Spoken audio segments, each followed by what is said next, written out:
এই কোরআনের বিধান ছাড়া কোনোদিন শান্তি আশা করা যায় না। কথা বলেন ঠিক কিনা? যারা এই কোরআনকে মাইনাস করে, যারা এই কোরআনকে মাইনাস করে অন্য কোন নিয়ম নীতি মুসলমানদের ঘাড়ের উপরে চাপিয়ে দিতে চাই, তারা কখনো এই বাংলার মাটিতে সফল হতে পারবে না যতদিন পর্যন্ত কোরআন প্রেমীদের দেহে এক ফোঁটা রক্ত আছে। কথা বলেন ঠিক কিনা? সম্মানিত মুসলমান ভাইরা আমার, আমরা চাই টেকনাফ থেকে তেতুলিয়া, রূপসা থেকে পাথুরিয়া, বাংলাদেশের 56,000 বর্গ মাইলের সর্বত্র কোরআনের নীতি কায়েম হোক। কথা বলেন ঠিক কিনা?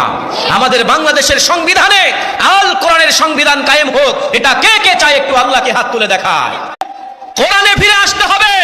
এই কোরআনের বিধান ছাড়া কোনোদিন শান্তি আশা করা যায় না। কথা বলেন ঠিক কিনা? যারা এই কোরআনকে মাইনাস করে, যারা এই কোরআনকে মাইনাস করে অন্য কোন নিয়ম নীতি মুসলমানদের ঘাড়ের উপরে চাপিয়ে দিতে চাই, তারা কখনো এই বাংলার মাটিতে সফল হতে পারবে না যতদিন পর্যন্ত কোরআন প্রেমীদের দেহে এক ফোঁটা রক্ত আছে। কথা বলেন ঠিক কিনা?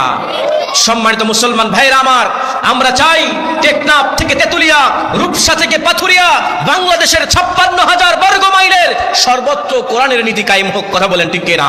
আমাদের বাংলাদেশের সংবিধানে আল কোরআনের সংবিধান কায়েম হোক। এটা কে কে চায় একটু আল্লাহকে হাত তুলে দেখায়।